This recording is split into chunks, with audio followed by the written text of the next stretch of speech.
Hello students, कैसे हैं आप सब। तो स्वागत है आप सभी का हमारे इस चैनल विनर मैथ में। और आज का हमारा टॉपिक है ट्रिगोनोमेट्री। और आज हम करेंगे एक्सरसाइज। आज एक्सरसाइज पर विशेष चर्चा होगी।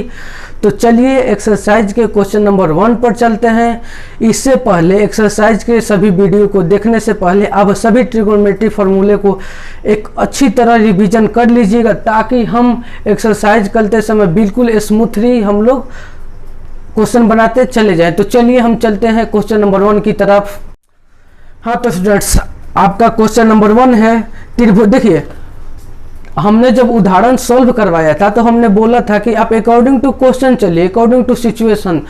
आप ये नहीं कि आपने क्वेश्चन पढ़ा और बनाने लगा। क्वेश्चन पढ़ने से ज़्यादा कीमती होता है आप क्वेश्चन को समझिए। आप क्वेश्चन को समझ कितना रहे, आपका माइंड क्वेश्चन की तरफ कितना कंसंट्रेट हो रहा है। देखिए, आप क्वेश्चन को बिल्कुल ध्यान से समझिए। जब तक क्वेश्चन समझ में ना आए तब तक आप पेन ना उठाइए। हाँ, जब आपको लगे कि हाँ हम अब ये क्वेश्चन सॉल्व कर सकते हैं, तो अब बिल्कुल अब आप लगे कि हाँ हमको जितना क्वेश्चन समझना था, क्वेश्चन के अनुसार मैंने पूरी समझ लिए, तो अब तब आप अपना पेन उठाइए। तो अब आप कॉपी पे लिखना चालू कीजिए। तो चलिए अब हम क्वेश्चन की तरफ चलते हैं। देखिए, क्वेश्चन नंबर 1 है त्रिभुज एबीसी में 20 समकोण है। तो देखिए त्रिभुज एबीसी, ये तो त्रिभुज एबीसी यानी समकोण त्रिभुज होगा। तो देखिए त्रिभुज एबीसी में 20 समकोण है। तो चलिए अब हम बी को पहले समकोण बना लेते हैं। ये हो गया बी और बी हो गया समकोण। अब देखिए ए बी इजक्वल टू, अब देखिए A B is equal to 24 centimetre लिखने से पहले ये तो ज्ञात हो जाए कि ये ए कहाँ है और सी कहाँ है। देखिए, जब नहीं कहा है कि ए नीचे है यानी आधार के सामने है या बी है, तो आप इसे कहीं भी लिख सकते हैं। तो हम यहाँ पे ए लिख सकते हैं और यहाँ पे हम सी लिख सकते हैं। तो देखिए अब कहता है एक समकोण त्रिभुज में ए बी 24 सेंटीमीटर हो, तो ए बी 24 सेंटीमीटर है। ए बी कितना है 24 सेंटीमीटर। अब बोला कि बी सी है 7 सेंटीमीटर। बी सी कितना है 7 सेंटीमीटर। ठीक, बी सी कितना है 60 सेंटीमीटर। देन आप फाइंड करिए, देन फाइंड, ये क्वेश्चन नंबर 1 है एक्सरसाइज की। तब बोला है देन फाइंड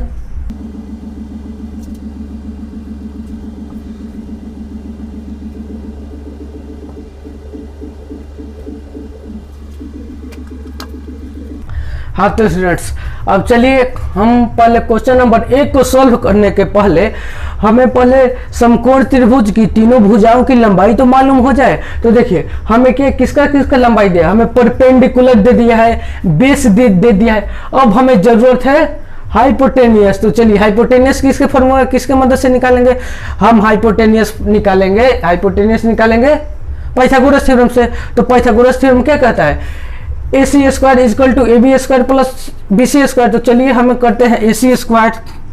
तो ये हो गया A C square is equal to A B square plus B C square. अब देखिए हमें ए बी का, तो ए बी का मान यहाँ पे रखिए। ए बी का मान कितना हो जाएगा, यहाँ पे ए बी का मान हो जाएगा 24 का स्क्वायर प्लस बी सी कितना हो जाएगा 7 का स्क्वायर। अब देखिए ये कितना हो जाएगा, ये हो जाएगा 524 का स्क्वायर होता है 576 प्लस ये 7 का हो जाएगा 49। अब देखिए ये 49। तब देखिए अब हमें क्या करना है, अब हम इसे सम कर देते हैं। ये सम करने के बाद आएगा 625। अब देखिए ये मान किसके बराबर है, ए सी के बराबर है, ए सी स्क्वायर के बराबर है।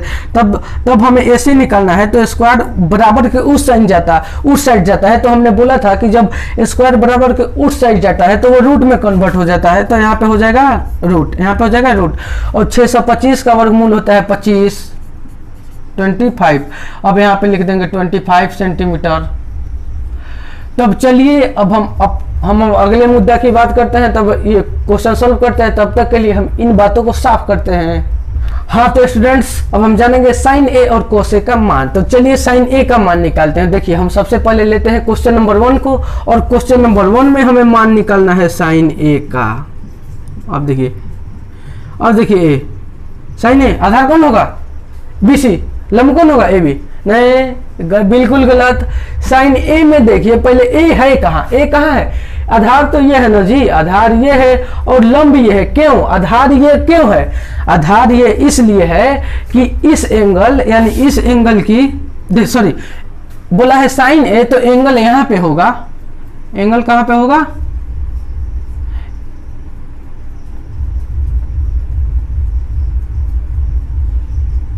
एंगल होगा यहाँ पे। तब जब एंगल यहाँ पे होगा तो हमने पिछली वीडियो में बताया था कि इस एंगल की सामने वाली भुजा को कहते हैं सम्मुख भुजा। इस एंगल की सामने वाले भुजा को कहते हैं हम सम्मुख भुजा, या सम्मुख भुजा को एक और नाम से जानते हैं जिसे हम कहते हैं लंब, इंग्लिश में कहते हैं परपेंडिकुलर। तो ये तो हो गया लंब, ये हो गया लंब, ये हो गया आधार। अब देखिए साइन इक्वल टू कितना होता है? साइन इक्वल टू होता है लंब बटे आधार। तो लंब कितना है? 7 सेंटीमीटर। आधार कितना है? 24 सेंटीमीटर। तो साइन का वैल्यू कितना आ गया? 7/24 हो गया। अब हम निकालते हैं cos A का मान। अब देखिए cos A का मान, cos इक्वल टू कितना होता है? आधार बटे कर्ण। आधार कितना है? 7, कर्ण कितना है? 25। तब हम लिखते हैं 7 सेंटीमीटर बट्टे 25 सेंटीमीटर इक्वल टू 7/25। ये हो गया आपका पहला क्वेश्चन सॉल्व। अब हम चलते हैं क्वेश्चन नंबर 2 की तरफ। क्वेश्चन नंबर 2 कितना है? साइन सी का मान निकालना। अब अगेन देखिए ये बोला साइन सी, तो जब साइन सी बोला तो ये एंगल हो गया चेंज। ये क्या हो गया? ये एंगल हो गया चेंज। तब जब ये एंगल चेंज हो गया तब देखिए लंब भी बदलेगा और आधार भी बदलेगा। तो देखिए पहले साइन सी, तो साइन सी यानी एंगल होगा यहाँ पे, इस एंगल यहाँ पे होगा थीटा। अब देखिए अब हमने बताया था क्या बताया था भाई? हमने ये बताया था कि साइन सी एंगल यहाँ पे, तो इस एंगल की सामने वाली भुजा, इस एंगल की सामने वाली भुजा होती है लंब यानी सम्मुख भुजा। सम्मुख मतलब क्या? सामने। तो इस एंगल की सामने वाली भुजा होती है सम्मुख भुजा। अच्छा देखिए आप इसे एक और तरह से फाइंड कर सकते हैं कि कौन आधार है और कौन लंब है। तो देखिए कैसे, जब ये सम्मुख भुजा या वगैरह वगैरह ये सामने आमने ये जब ना बुझाए तो आप ऐसे फाइंड करिएगा कि कौन आधार है। तो देखिए क्या कीजिए आप, किस तरीके से आप देखिएगा एंगल, ये एंगल दोनों दो एंगल हो, मतलब एक भुजा पे दो एंगल हो। वो नीचे कौन है? मतलब कोई भी एक रेखा में दो एंगल है, कोई भी जैसे ये एक रेखा में दो एंगल है, ये एक रेखा में दो एंगल है। तो जब दो रेखा में एंगल है तो ये नीचे की तरफ हो जाएगा। ये तो आप उसे नीचे कर दीजिएगा और वही आधार हो जाएगा। और पिछले क्वेश्चन में क्या था? पिछले क्वेश्चन में तो थीटा यहाँ पे था। तो जब थीटा यहाँ पे था, थीटा दोनों यहाँ पे था, तो क्या आधार ये हो गया? क्योंकि ये दोनों एंगल एक रेखा पे है, तो दोनों एंगल एक रेखा पे होता है तो आधार हो जाता है। या आप ऐसे भी कर सकते हैं, मान लीजिए आप किसी बॉक्स में एक भारी सामान को डाला। क्या?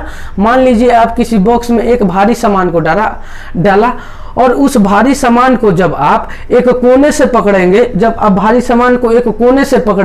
तो जब आप इसे एक कोने से पकड़ेंगे, मान लीजिए भारी सामान त्रिभुजाकार है, ठीक है, भारी सामान त्रिभुजाकार है। तो जब भारी सामान त्रिभुजाकार होगा तो जब आप इसे ऐसे पकड़ेंगे तो ये डब्बा कैसे लटकेगा? ये डब्बा लटक जाएगा ऐसे। सेम हियर कंडीशन होगा, ऐसे लटक जाता। क्यों ऐसा क्यों हुआ? क्योंकि इसका भार नीचे है। उसी प्रकार ट्रिग्नोमेट्री में भी आप अप्लाई कर सकते हैं आधार और परपेंडिकुलर फाइंड करने के लिए। ये तो दोनों एंगल है तो इसका भार हो जाएगा भारी। ये दोनों मान लीजिए ये दोनों पत्थर स्टोन नीचे है, तो इसके कारण जब आप इसे त्रिभुजाकार बर्तन को बॉक्स को टाएंगे तो ये तो आ जाएगा नीचे ऐसे झूलता रहेगा, तो नीचे वाला भाग हो जाएगा भारी। जब नीचे वाला भाग हो जाएगा भारी, तो जब नीचे वाला कोई भी त्रिकोणमितिक में, कोई भी समकोण त्रिभुज में नीचे वाला भाग भारी हो जाता है तो उसे हम नाम दे देते हैं आधार। जब आधार हम फाइंड करनी है तो भाई स्लोप वाला लाइन तो कर्ण होगा। अब जब कर्ण फाइंड कर दिए तो जो भी लाइन बचा वो हो जाएगा लंब। अब आपको ये कंसेप्ट बिल्कुल आसानी से क्लियर हो गई होगी। तो चलिए अब हम चलते हैं क्वेश्चन नंबर 2 की तरफ। तो साइन सी, तो साइन इक्वल टू कितना होता है? लंब बटे कर्ण। तो साइन सी, तो एंगल यहाँ पे है, लंब ये है और साइन सी आधार ये है। तो साइन सी कितना है? साइन सी के अनुसार लंब कौन हो गया? साइन सी के अनुसार आधार कौन हो गया? साइन सी के अनुसार हो गया सॉरी साइन सी नो, तो लंब बटे कर्ण होगा। साइन सी के अनुसार लंब कितना हो गया। हाँ तो स्टूडेंट देखिए अब हम साइन सी का वैल्यू निकालते हैं, तो यहाँ पे लिखते हैं साइन सी। अब साइन सी के अनुसार साइन इक्वल टू कितना होता है, लंब बटे कर्ण, लंब बटे कर्ण। तो साइन सी में लंब कितना है, साइन सी में लंब कितना है 24, तो यहाँ पे लिखेंगे 24, ठीक 24। और आधार कितना है 7, यहाँ पे लिखेंगे 7। हो गया, साइन सी का भी वैल्यू ज्ञात हो गया। देखिए जब आप बात करेंगे तो देखिए हम एक अलग से एक बात बताते हैं। देखिए अब आप ऐसे निकालेंगे, आप जब निकालेंगे साइन ए, ठीक, आप निकालेंगे साइन ए, और जब आप निकालेंगे साइन सी, तो देखिए जब हम एक स्पेसिफिक ट्रायंगल की बात करते हैं तो साइन ए और साइन सी का मान चेंज हो जाता है। ऐसा नहीं कि साइन ए का मान है 7/24, तो साइन सी का भी मान होगा 7/24, साइन सी का भी मान होगा 7/24। ये बात बिल्कुल गलत है। क्यों? क्योंकि आप केवल इन बातों पर ध्यान नहीं देना है, आपको केवल इन बातों पर ध्यान नहीं देना है, आप इन बातों को भी ध्यान देने के साथ साथ एंगल पे भी ध्यान देना है। तो जब आप एंगल पे ध्यान देंगे तो साइन सी के अनुसार एंगल कहाँ पे होगा, एंगल यहाँ पे होगा। तो जब एंगल यहाँ पे होगा तो मैंने बताया जब दो भारी सामान नीचे तो ये तो लटक जाएगा, जो लटकेगा उसे आधार कहेंगे। तो ये हो गया आधार, ये हो गया लंब, ये हो गया कर्ण। अब इसके अनुसार इसका साइन सी का वैल्यू कितना आ जाएगा 24/7। हाँ तो चलिए अब cos सी का मान निकालते हैं हम। तो देखिए cos इक्वल टू कितना होता है, cos इक्वल टू होता है आधार बटे कर्ण। तो देखिए आधार कितना है, आधार कितना है 7, क्योंकि सी है तो ये नीचे होगा, तो 7/25, 7/25। हाँ तो स्टूडेंट हमने क्वेश्चन नंबर 1 को कर लिया है कंप्लीट, और फाइनली अब हम चलते हैं क्वेश्चन नंबर 2 की तरफ। देखिए क्वेश्चन नंबर 2 क्या है, आकृति 8.13। पहले आकृति 1.13 तो बना ले। तो देखिए आकृति 1.13 कैसे बनाया है। देखिए आकृति यहाँ पे बना दिया है, जब आकृति बना दिया है तो हम पहले आकृति बना देंगे तब क्वेश्चन पढ़ेंगे। आकृति 8.13, तो चलिए हम पहले आकृति बनाते हैं। यहाँ पे दिया है समकोण, क्यू समकोण दिया है, ये आर दिया है, और ये आर देने के साथ ये पी दिया है। देखिए आर देने के साथ ये पी दिया है, और ये पी आर वैल्यू दिया है 13 सेंटीमीटर, और ये पी क्यू दिया है 12 सेंटीमीटर। तो देखिए अब बोलता है कि then find tan p minus cot R. तो बोला है क्वेश्चन नंबर 2 में बोला है देन फाइंड, देन आकृति देने के बाद then find tan p minus cot p, tan p minus cot R,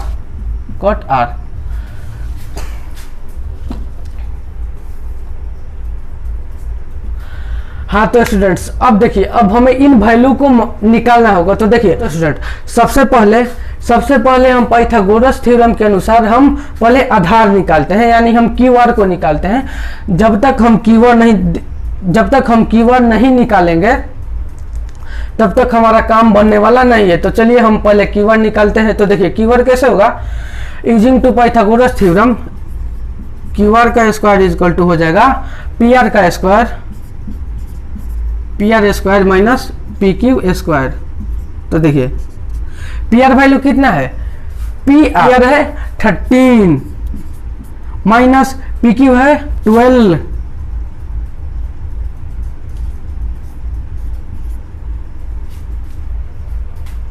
तो देखिए अब हम क्या करते हैं, इसे पहले हम सोल्व करते हैं। तो देखिए इसे हम सोल्व करेंगे तो इसका स्क्वायर हो जाएगा 169 का स्क्वायर माइनस 12 का 144। ठीक, अब देखिए क्या करते हैं, जब आप इस सॉरी स्क्वायर तो हमने कर दिया, फिर क्यों लिखा भाई, ऐसी गलती कभी नहीं। तो देखिए अब हम क्या करते हैं, अब हम इसे सब्ट्रैक्शन करते हैं। जब हम इसे सब्ट्रैक्शन करेंगे तो हम पाएंगे कि इसका मान आया 25, और 25 किसके बराबर है, क्यू आर स्क्वायर। स्क्वायर को उधर भेजेंगे तो ये हो जाएगा रूट के बराबर, ये हो जाएगा 5 सेंटीमीटर, ये हो जाएगा 5 सेंटीमीटर।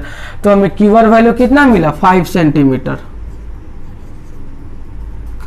तो चलिए हम इन सब बातों को साफ करते हैं और अगेन हम अपने मेन मुद्दा पे चलते हैं। चलिए, हाँ तो स्टूडेंट्स अब हमें निकालना है tan p minus cot r का वैल्यू। तो चलिए पहले हम tan p का मान निकालते हैं। तो देखिए tan p कहने पे हमें एंगल का संदेह हो रहा है। एंगल यहाँ पे संदेह नहीं, एंगल यहाँ पे होगा, क्योंकि tan p बोला है तो p तो यहाँ पे है ना, तो एंगल यहाँ पे होगा। अब देखिए, अब हमने बताया था कि जब आप किसी बॉक्स में सामान को रख देंगे तो वो सामान जब आप यहाँ से पकड़ेंगे, जब आप इसे यहाँ पकड़ेंगे तो ये ऐसे नीचे ऐसे कंपन करने लगेंगे, तो ये वाला भार नीचे हो जाएगा। तो जो नीचे हो जाएगा वो आधार हो जाएगा, या आप इसे इस एंगल के सामने वाली भुजा को कहेंगे सम्मुख भुजा, और सम्मुख भुजा को ही कहते हैं लंब, जिसे इंग्लिश में परपेंडिकुलर कहते हैं। ये तो हो गया लंब, ये तो हो गया हाइपोटेनियस, ये क्या हो गया, आधार हो गया। tan p के अनुसार ये आधार हो गया, इस पूरे क्वेश्चन के अनुसार आधार नहीं, केवल tan p के अनुसार आधार ये हो गया।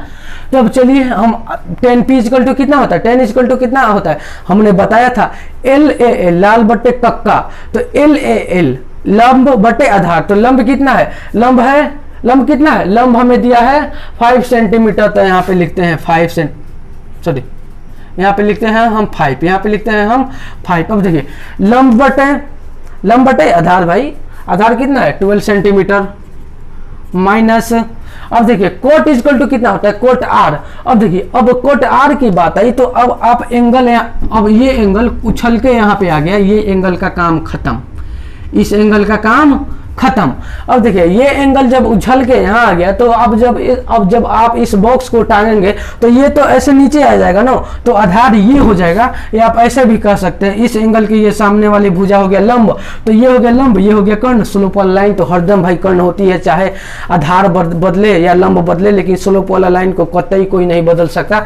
तो चलिए ये तो मान हो गया। तो देखिए अब कोट आर का मान निकालते हैं। कोट इक्वल टू कितना होता है, कोट का वैल्यू कितना होता है, कोट इक्वल टू कितना होता है, जब tan इक्वल टू होता है लंब बटे आधार, तो कोट रेसिप्रोकल होता है। तो जब tan इक्वल टू होता है लंब बटे आधार, तो कोट इक्वल टू हो जाएगा आधार बटे लंब। तो देखिए आधार इसमें कितना है, ये 5, लंब कितना है 12। ये क्या सर जी, ये तो कट के आ गया 0, ये तो कट के आ गया 0। यानी यहाँ पे हमारा क्वेश्चन नंबर 2 भी कंप्लीट होते हुए अब हम चलते हैं अपने अगले क्वेश्चन नंबर 3 की तरफ। तब तक के लिए यहाँ तक आप देखिए।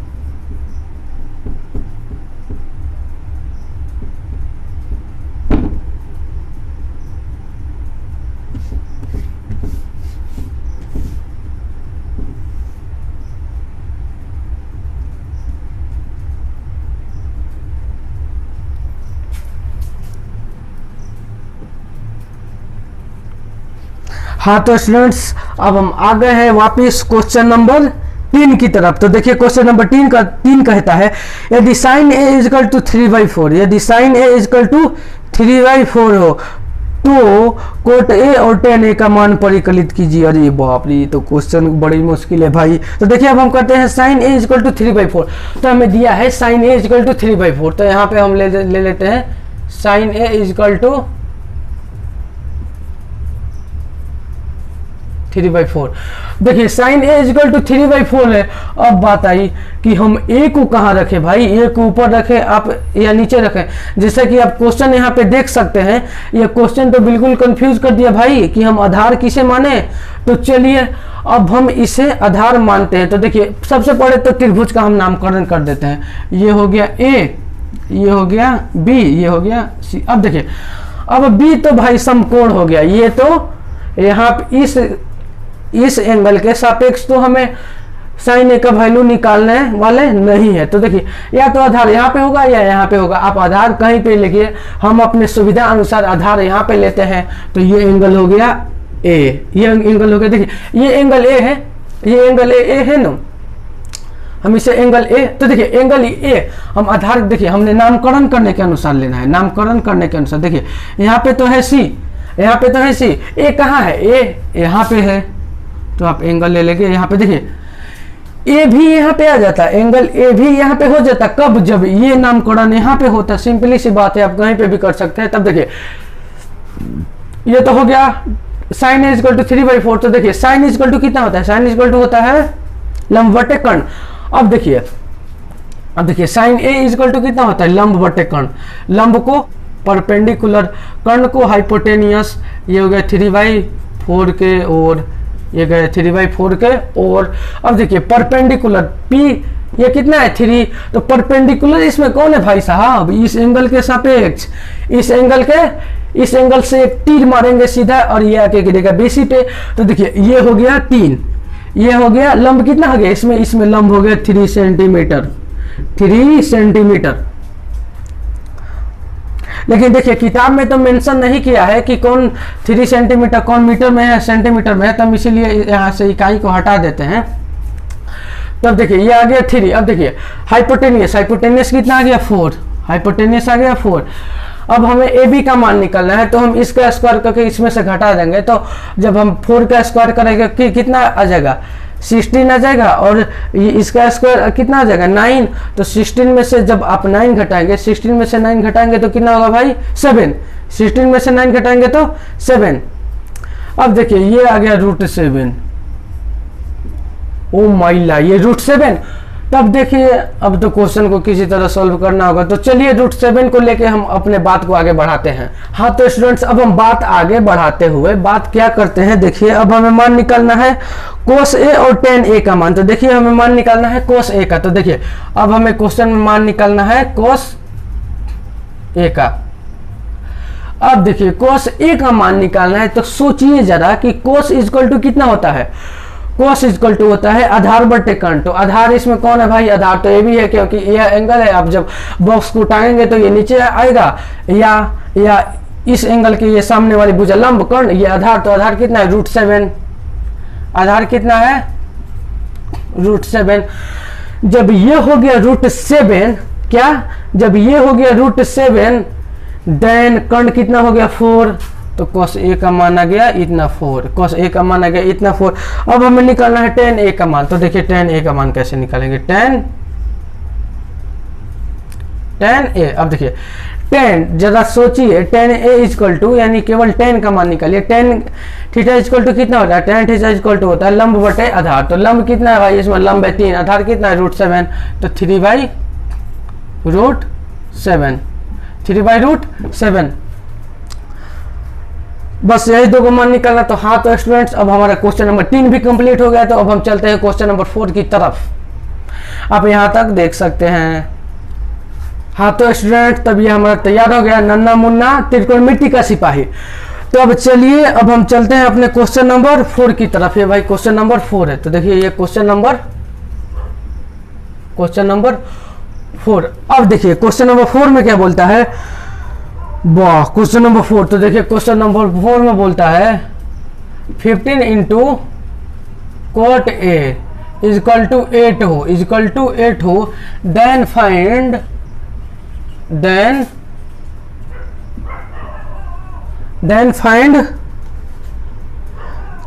The value of sine A और sec A। Then find the value of, then find the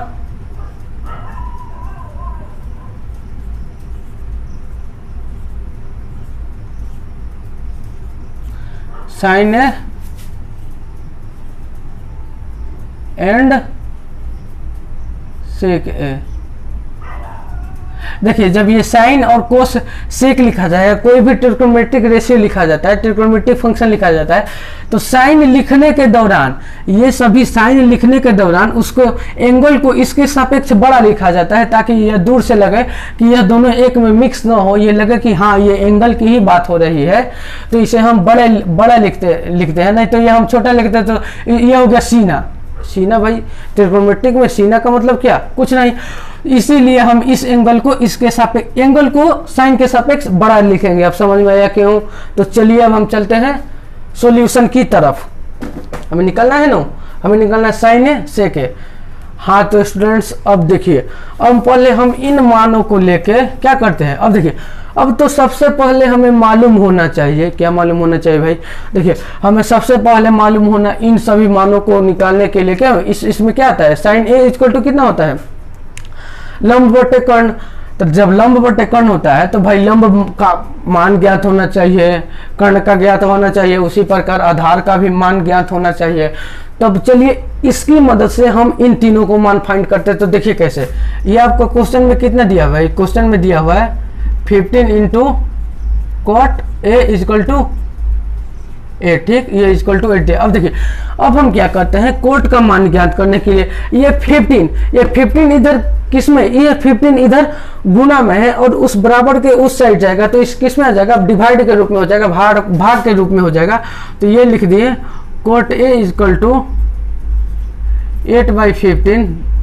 अब देखिए कोट ए किसके बराबर होता है, आधार बटे लंब। तो चलिए पहले आधार बटे लंब को ज्ञात करने से पहले हम सबसे पहले त्रिभुज का नामकरण कर देते हैं। कैसे, अब यहाँ पे लिख देते हैं बी और यहाँ पे लिख देते हैं ए। देखिए ए हम यहाँ पे नहीं लिखते, क्यों, क्योंकि देखिए हमारे कहने का मतलब आप ए कहीं पे भी लिख सकते हैं, लेकिन सुविधा अनुसार भी लिखिएगा। तो हम यहाँ पे लिख देते हैं सी, यहाँ पे लिख देते हैं ए, नहीं कि हमको ये ऐसे नहीं देखना पड़े कि आधार ये आधार ये आधार सीधा रहेगा, तो सोल्व करने में आसानी होगी। वैसे आप ए को भी वहाँ लिख सकते हैं। तो अब देखिए अब कोट इक्वल टू कितना होता है, आधार बटे लंब। तो आधार बटे लंब, तो आधार बटे लंब, आधार बेस बटे बी बटे सॉरी छोटा होता है ये सब, बी बट्टे परपेंडिकुलर, बी बट्टे पी। अब देखिए क्या हो गया, आधार बट्टे लंब। देखिए आधार कितना है 8 सेंटीमीटर या जो भी इकाई होगा, आधार हो गया 8। अब देखिए और परपेंडिकुलर यानी लंब कितना है 15।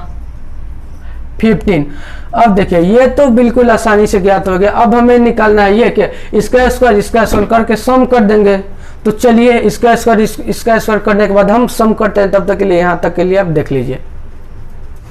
हाँ तो स्टूडेंट्स अब हमें निकालना है ए सी या सी ए। तो ये हमें निकाल देते हैं ए सी का स्क्वायर। ये हमें क्या निकाल ले, ये हमें ए सी का स्क्वायर। देखिए ए सी क्या है, ए सी है कर्ण। तो कर्ण स्क्वायर इक्वल टू कितना होता है, लंब स्क्वायर प्लस आधार स्क्वायर। तो यहाँ पे लिखेंगे B C square, A C square equal to B C square plus B A square. कितना, बी ए स्क्वायर। अब देखिए बी सी कितना है भाई 15 नहीं इतना स्क्वायर। अब ये हो गया प्लस 8 का स्क्वायर 64, 8 का स्क्वायर भाई 64, 8 का स्क्वायर। अब देखिए इसे हम तोड़ फाड़ करते हैं। तो तोड़ फाड़ करने के दौरान ये आ गया 15 का आ गया इतना और ये 8 का आ गया इतना, ठीक। और जब आप इसे दोनों को सम करेंगे तो ये आएगा इतना उतना कुछ नहीं, ये होगा 289। अब देखिए 289 किसके बराबर है भाई, 289 है बराबर ए सी स्क्वायर, नहीं स्क्वायर नहीं इधर रूट। और ये 289 कितना हो जाएगा 17 का 17। तो ये हो गया A C equal to 17, A C equal to 17।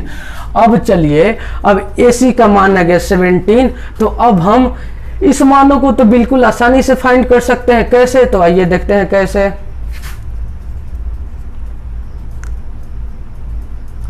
इसलिए अब आप लिखेंगे यहाँ पे according to question sine A, क्या sine A, sine A equal to कितना होता है, साइन इक्वल टू कितना होता है लंब बटे कर्ण। लंब कितना है भाई, लंब कितना है 15, लंब बटे कर्ण। ये हो गया आपका साइन ए का वैल्यू, ठीक। अब हमें निकालना है सेक ए। तो देखिए सेक ए का मान कितना, सेक ए, तो सोचिए पहले सेक ए कितना होता है। सेक ए तो पहले आप कोस का मान निकालिए। कोस इक्वल टू कितना होता है आधार बटे कर्ण। कोस इक्वल टू कितना होता है आधार बटे कर्ण। कोस इक्वल टू कितना होता है आधार बटे कर्ण। तो कोस किसका उल्टा होता है, कोस उल्टा होता है सेक का। तो सेक इक्वल टू कितना हो गया कर्ण बटे आधार। कर्ण कितना है भाई, कर्ण है 17, ये हो गया 17। आधार कितना है भाई 8। तो ये आ गया सेक ए का वैल्यू। हाँ तो स्टूडेंट्स अभी आपका क्वेश्चन नंबर 4 भी कंप्लीट हो गया। अब हाँ तो स्टूडेंट्स, आज की क्लास को हम यहीं पे करते हैं बंद और मिलते हैं अगले वीडियो में पूरी एक्सरसाइज के साथ। तब तक के लिए आप इन सभी सवालों को रिवीजन कीजिए, त्रिकोणमिति को रिवीजन कीजिए। तब तक के लिए बेस्ट ऑफ लक।